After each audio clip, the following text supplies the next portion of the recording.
have another tournament coming up this weekend. This weekend, Champions Pro Shop Open. So it's a pro shop I work at. We host a tournament every single year, and the shot we put out is insanely difficult. So this year, we are bowling on the 2023 USBC Masters pattern. I'll have that shown on the screen right now.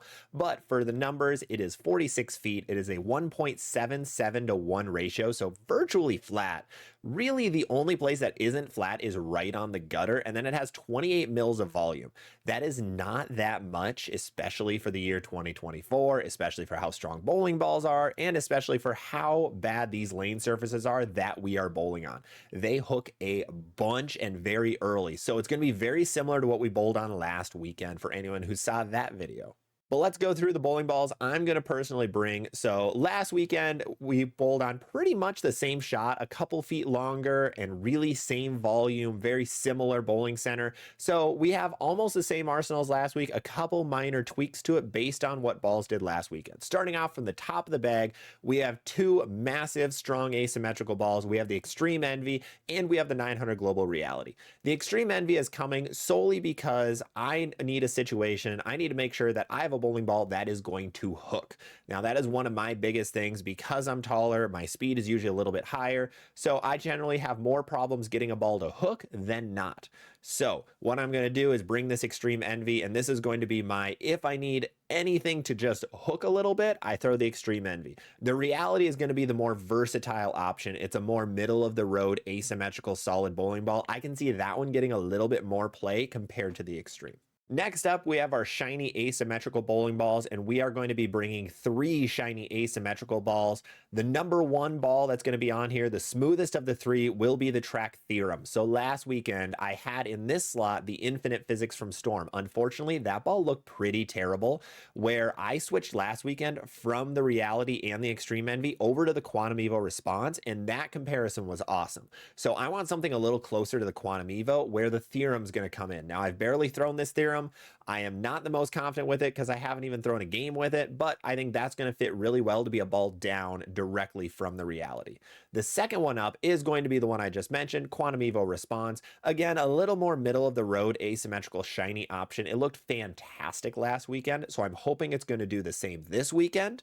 And then the third one is going to be the Overseas Rubicon Extreme, Rubicon with Microtrax Pearl on it. Again, this ball looked really good last weekend, so that's why I'm going to be bringing it again.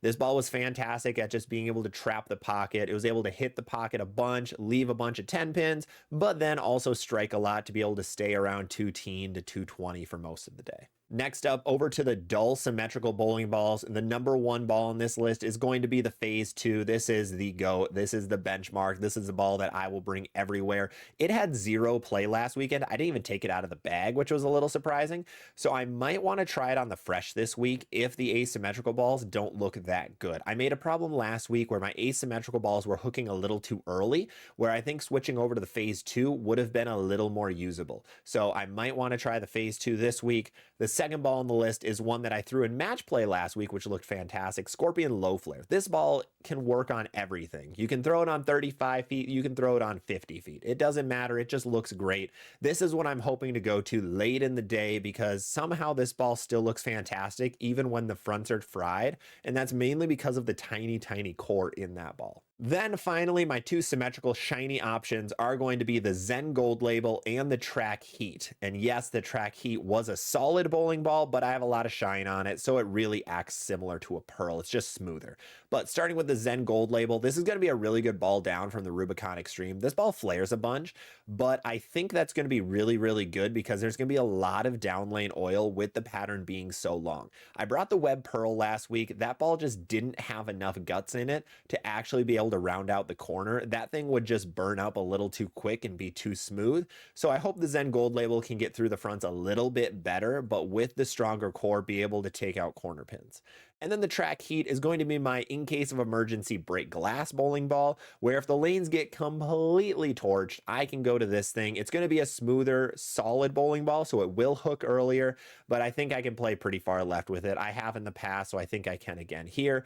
And I'm using this instead of an IQ Ruby. The IQ Ruby I tried throwing last week, and it just didn't look good. So these are going to be my 9 bowling balls. Throw a plastic ball on there for 10 total balls for this tournament. I will let you guys guys know how it goes afterwards. Thank you guys for watching. Make sure to drop a like and subscribe or follow depending on the platform. And I will see you on the recap.